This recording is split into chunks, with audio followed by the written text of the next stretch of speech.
시청자 여러분 안녕하십니까.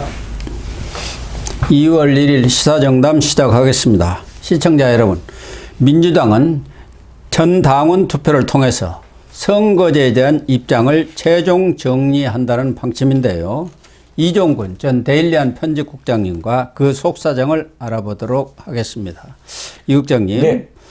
이 민주당이 선거제를 놓고 아직까지도 갈팡질팡하면서 입장을 정리하지 못하고 있는데, 이재명 대표가 어제 또 기자회견을 했는데 이 선거제에 대해서는 아주 애매하게 답변을 한 것 같더라고요. 네, 그렇습니다. 그러니까 이재명 대표가 지금까지 입국닷이었잖아요. 예. 뭘 물어보면은 입을 꾹 다물고 그 다음에 계속 정확하게 답을 내놓지 않은 이유가 바로 자신이 비례대표로 간다. 그래서 비례대표로 가기 위해서는 지금 준연동형을 하면 안 된다. 왜냐하면 당적을 정리하고 대표가 갑자기 다른 당의 어떤 위성 정당이더라도 가면 그걸 불가능하지 않습니까? 그렇죠. 그러니까 내가 안전하게 비례대표로 가기 위해서는 병립형을 해야 된다. 라는 그런 해석이 나올 정도로 지금 병립형을 계속 고집했는데 당내 이탄 의원 등 아주 난리가 났습니다. 기억하시죠? 지난번에 뭐 80여 명이죠. 예. 79명이죠. 연판장. 예, 연판장을 돌리고 기자회견까지 하면서 절대로 병립형 가서는 안 된다는 그런 입장을 표명을 했지 않습니까? 예, 80대 80 그러니까 거의 반 정도. 반이죠, 반이 그렇게 했습니다. 그러자 지금 당 지도부가 약간 틀었어요. 어떻게 틀었냐면 이거 당원 전 여론조사를 실시했다. 그래갖고 당원들이 전부 다 뭐 한 70, 당원은 70대 30, 그다음에 국회의원은 55대 45. 뭐 해서 지금 전체적으로는 병립형을 더 원한다. 이렇게 지금 언론에 흘렸는데 그럼에도 불구하고 아직 여론이 더 난리가 났어요. 더 욕을 먹으니까 아예 이제는 당원 투표제로 하자라고 지금 이 방향을 틀어버린 겁니다. 그러니까 기자회견에서도 네. 뭐 여론을 신중하게 수렴하고 있다. 뭐 조만간 그 문제에 대해서 터놓고 얘기할 기회가 있을 것이다. 이렇게 하면서 어느 쪽인지는 얘기를 안 했어요. 예. 한때는 이재명 대표가 멋지게 주면 무슨 소용이 있느냐 이렇게 해가지고 병립형으로 가는 모양이다 이렇게 했는데 또 한때는 준연동형으로 돌아가는 듯이 또 당내 병립형에 대한 비난 여론이랄까, 아주 강한 비난, 강한 반발이 일어나고 특히 시민사회단체까지도 그렇죠. 들고 일어나니까 준연동형 갈 듯 하더니 최근에는 지금 이명박 공관위원장을 또 동원해가지고 권역별 비례대표제라는 것을 썩 흘렸지 않습니까? 그렇죠. 사개님을 전제로 해서. 그렇습니다. 그리고 나서 또 정청래가 전당원 투표로 하는 수밖에 없다. 정청래가 이렇게 얘기를 했죠. 자선 사업이 아니다. 예, 맞아요. 자선 사업이 아니다. 예. 이 전당원 투표라는 게 어떻게 보면은 지도부가 책임을 떠넘기는 것 아니겠습니까? 가장 최악의 수입니다. 그러니까 원래는 이게 맞죠. 당대표와 당 지도부가 어느 쪽이 좋겠다라고 이야기를 하고 그것을 공론회장에 붙여서 의총에서 그게 옳다 그러다 이야기를 한 다음에 의견 수렴을 해서 이것이 전체 의원들의 의견이 수렴이 되지 않을 때 어떤 행동을 취하는 것이잖아요. 그런데 문제는 이겁니다. 당 지도부가 지금 아무것도 내놓지 않고 있는 거예요. 그러고서는 너희들이 그러니까 당원들이 원하는 대로 하겠습니다. 이거야말로 포퓰리즘이고 이거야말로 말이 안 되는 거죠. 그러니까 당 지도부는 책임지지 않겠다. 이재명은 늘 그래 왔잖아요. 무슨 중요한 정책이라든가 또 자기가 책임을 져야 할 일이 있으면 뒤로 딱 숨어버리고 대리인들을 내세워서 운을 띄워서 애드벌론을 띄우고 그래가지고 욕먹을 거 욕먹게 한 다음에 자기는 뒤에 숨어버리고 지금 뭐 대장동이라든가 쌍방울이라든가 여러 뭐 지금 범죄 관련 그런 사건에 있어서 본인이 전면에 나선 적이 거의 없고 딱 유증교사 이 부분만 그 당시로는 본인이 전혀 그걸 예상하지 못했기 때문에 김병량 전 성남시장이죠. 그 수행비서하고 통화를 해갖고 이중교사를 좀 해달라고 이렇게 회유를 한 것 아닙니까? 나머지는 다 정진상이다. 이화영이다, 김용이다 이런 사람 내세웠잖아. 그렇죠. 유동규 선에서 끊어버리려고 했고 예. 그랬는데 이 정당이 원래 또 계속 이러고 있습니다. 위성정당 그때 만들 때도 사실 자기네들이 그 다 약속을 했잖아요. 정의당한테 우리 다수당 만들어줄게 대신 검수안박법 해주라 하면서 해놓고서는 당장 딱 이 그 선거철이 다가오자 입 딱 씻고 얼굴 딱 씻고 그냥 위성정당 만드는데 그게 또 위성정당 만드는 거를 당 지도부가 책임 안 지려고 당원들한테 투표로 물어봤어요. 아, 그랬었던가요? 그렇죠. 예. 위성정당 만들어도 그때는 이해찬 시절 아닙니까? 이해찬 시절에. 이낙연이가 선대본부장인가. 그렇죠. 예. 그때도 비겁하게 당원들이 마치 원하는 것처럼 위성정당 하는 걸로 넘어갔잖아요. 공천 때도 그랬지 않습니까? 귀책 사유가 있을 때는 무공천하기로 한 걸로 이낙연 대표 시절이죠. 그렇죠. 서울시장, 그 부산시장 재보궐선거. 예. 그때도 그 원래 귀책 사유가 우거던하고 박원순한테 있었잖아요. 네. 그런데 그것도 전당원 투표로 해서 아이고 우리 나가야 됩니다. 이겨야 됩니다. 뭐 그 서울과 부산은 꼭 지켜야 됩니다. 이런 식으로 바람몰이를 해갖고 그럼 이번에도 똑같아요. 일단 바람몰이를 하는 거예요. 당원들한테 물어보고 여론조사가 이렇게 나왔다. 아까 이재명이 여론조사 했다고 여론을 수렴한다고 그랬잖아요. 네. 그 여론조사가 다 그렇게 일부러 다 그렇게 만들어 놓고서는 아이고 확실하게 투표로 결정합시다. 이렇게 만든 거죠. 이낙연이도 지난번에 신당을 만들면서 그 부분에 대해서 네. 이 귀책 사유, 보궐, 무공천 이 부분을 뒤집은 부분에 대해서 통렬한 자성의 뭐 말을 남겼던 걸로 제가 기억을 합니다. 예. 그 사과한다는 게 바로 그런 부분들을 사과했다고 합니다. 예. 아무튼 민주당이 내부적으로는 병립형으로 돌아가는 것으로 지도부에서는 지금 결정을 한 거 아닙니까? 지도부가 해봤자 뭐 이재명이가 결정하면 다른 사람들은 따르는 것이지 뭐 거기에서 반대할 사람도 없잖아요. 따르는 게 아니라 더 이렇게 그 치어리더처럼 박수를 치죠. 정청래처럼요. 예.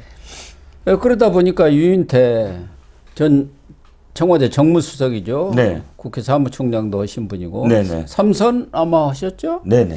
이분이 히틀러를 비유해가지고 이번에 상당히 이재명을 그냥 맹공을 퍼부었네요. 그렇습니다. 아마 CBS 김현정 시간에 나가서요. 네. 그 김현정 시간에 나가서 이렇게 얘기한 겁니다.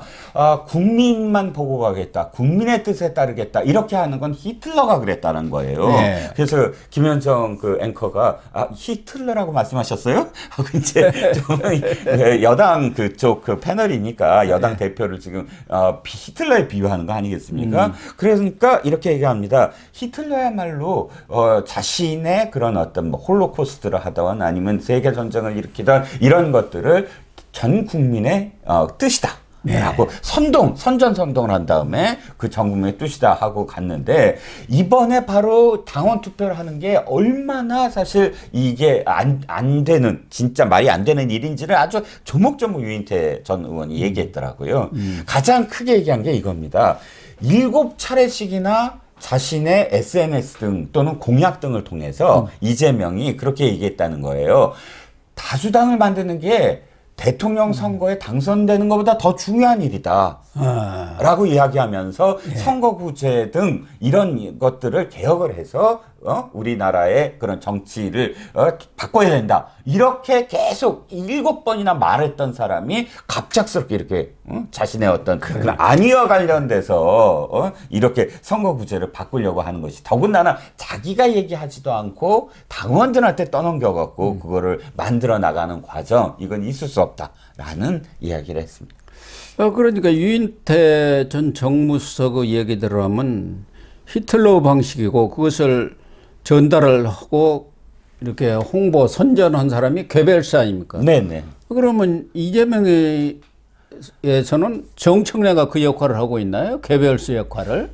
저 괴벨스는 굉장히 선전선동에 뛰어난 사람. 아니 귀재라고 했죠. 귀재잖아요. 근데 정청래는 선전선동 이렇게 귀재는 아니고 저 이렇게 비유를 하면서 사람들이 비난하는 그렇죠. 급이 좀 다르지 않겠습니까? 그러니까 어쨌든 뭐 정청래도 학원 강사 출신이니까 뭐 우리 속된 말로 구라라고 합니까? 이거 하는 데는 또 일가견이 있지 않습니까? 그럼요. 제가 그래서 그걸 너무 풀다가 20대 총선 때는 김종인 당시 비대위원장한테 공천 탈락해버렸잖아요. 당신은 너무 뭐 왕대프라고 했던가요? 뭐 그런 그렇죠. 별명까지 들었었잖아요. 김종인이 그때 저기 그 민주당에 컨설팅을 하면서 시작한 얘기가 이거였어요. 민주당이 지금 저기 선거에서 승리하려면 한 가지 방법밖에 없다. 막말하는 운동권들의 그런 집합체, 이 이미지를 바꿔야 된다. 그러면 이거를 바꾸려면 가장 대표적인 사람을 사실 저기를 해야 된다. 낙천시켜야 된다. 컷오프 시켜야 된다. 그래서 정청래를 지목을 한 거거든요. 예. 그러니까 무능한 386 출신의 기득권 정치인의 표상이었죠.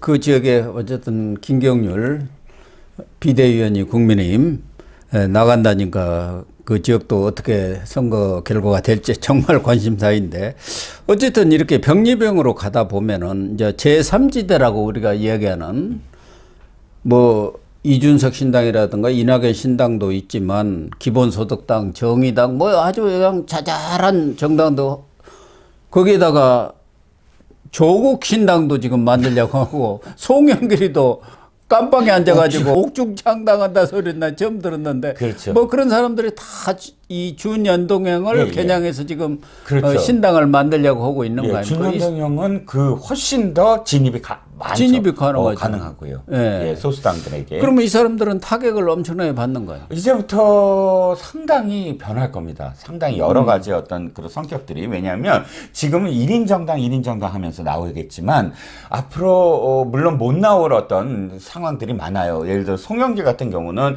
민주당이 손잡을 이유가 없거든요. 이미 아시다시피 윤관석 의원한테 형이 떨어졌어요. 선고로 2년형이. 징역 2년 실형이 떨어졌으니까. 그렇죠. 실형이 떨어졌으니까. 송영길은 당연히 그거 수괴 아닙니까? 그렇죠. 그러니까 민주당이 송영길하고 손잡을 수는 없지 않겠습니까? 그렇죠. 자기네 그 전당대회와 관련된 어떤 문제이기 때문에 이러다 보니까 일단 정리될 사람들이 좀 있어 보여요.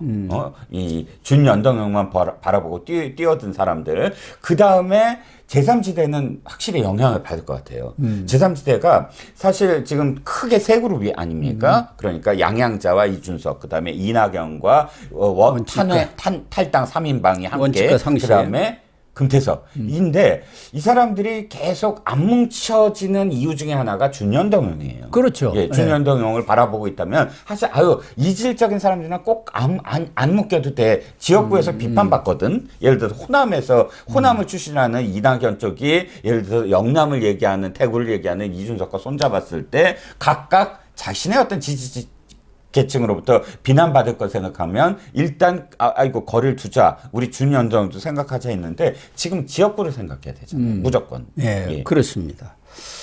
그러다 보면은 제3지대가 타격이 불가피하고 제3지대 정당 중에서 뭐 비례로 해서 들어올 국회의원이 아마 반 이상 더 줄어들어 버리는 것 아니겠습니까? 그렇죠. 현실적으로 보면. 양당이 예를 들어서 병리병 같은 경우는 거의 한 70%, 80% 이상을 다 휩쓸거든요. 예. 그러다 보면은 뭐 한두석 이런 거 가지고는 정당을 운영한다고 할 수도 없는 것 아니겠습니까? 그렇죠. 양당이 거의 40%대로 거의 양분된다면 한두석이죠. 예. 지역구에서 당선되지 않으면은 정당의 존립 자체가 위태로울 적용으로 빠지지 않겠나. 지금 이 민주당이라든가 이쪽에서는 그런 것을 지금 겨냥해서 그래가지고 자기 비례대표를 늘리겠다. 한 석이라도 더 그거 아니겠습니까? 네네, 그렇죠. 그런데 이재명 대표가 민주당이 이번에 이 전당원 투표를 실시하는데 거기다가 뭐 권역별 비례대표죠. 이 부분도 넣는 것 같은데 그건 뭐 이미 국민의힘 쪽에서도 뭐 찬성하는 것 같아요. 권역별로 하는 것은. 그러니까 그건 큰 문제가 없는데 그렇습니다. 문제는 이중 등록이 가능하도록 이것도 찬반을 묻는다는데 그게 무슨 뜻입니까? 자, 민주당이 아직 확실하게 결정되지 않았습니다만 일부 언론에서 오늘 민주당이 당원 투표에 올릴 그 의제 중에 하나가 권역별 비례와 이중 등록제 이렇게 함께 올린다는 보도가 나오고 있습니다. 이걸 보고 바로 바로 이 반응이 어떻게 나오냐면, 야, 이재명 또 방탄하려고 하는구나, 확실하게. 이렇게 얘기가 돼요. 왜 그러냐면, 사실 이재명이 계속 뭐라고 합니까? 지금 인천 분명히 간다. 인천 계양을 간다. 어저께는 명찰 달고 면접도 봤잖아요. 네, 어? 네. 그러니까 인천 계양을에 꼭 가는 것처럼 지금 돼 있어요. 이런데 갑자기 뭐 비례 간다 이게 안 되잖아요. 그러니까 인천 계양을에 완전히 몽룡대전이 되는구나라고 어저께 썼는데, 이중등록제를 올린다는 얘기를 듣고 완전히 또 변하고 있어요. 왜냐하면 이중등록제는 어떤 거냐면 지역구에 들어가는 어떤 의원들이 그 일부를 비례에도 이름을 넣는 거예요. 예. 그러니까 이렇게 되면 지역구에서 만약에 그 의원이 떨어지면 비례 순번에 따라서 비례로 당선이 가능한 거고. 근데 비례에 올린 의원 중에 지역구 의원들이 있는데 지역구 의원이 당선이 되면 비례에서는 빠지는 거고. 그러니까 이중으로 등록을 하는 것이죠. 이렇게 되면 어떻게 되냐면 이재명 대표를 그렇게 만들어 버린다.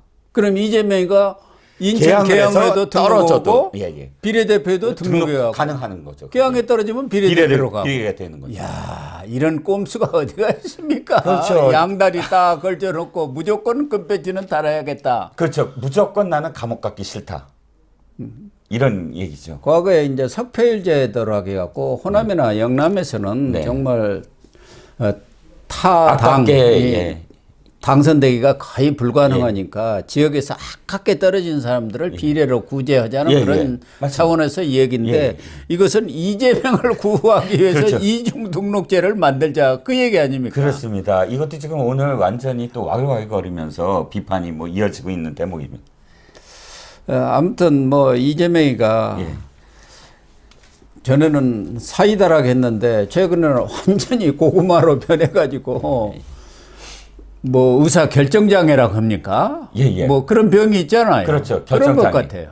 그래갖고 중요한 내용은 전혀 결정을 안 하고 기자들이 물어도 묵묵부답이고 이런 상황 아닙니까? 그렇죠. 비명계 아니 친명계에서도 중진 의원들 중에 민주당 출입 기자들한테 이렇게 얘기를 한다고 해요.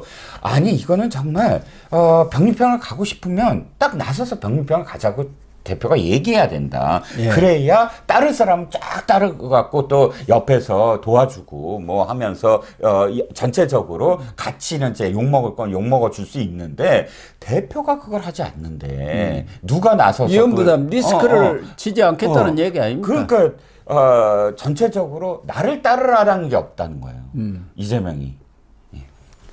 그건 지도자라든가 장수 태도가 아니죠. 그렇죠. 쫄자들이 하는 짓 아닙니까? 그렇습니다. 그것을 자기 대장동 성남시장 시절부터 계속 해왔던 그 버릇이 어디로 가겠습니까? 그렇습니다. 정치인 돼가지고도 지금 꼭 그렇게 하고 있으니까 전국이 풀리지를 않고 이런 상황이 되는 것 아닌가 이런 생각도 듭니다.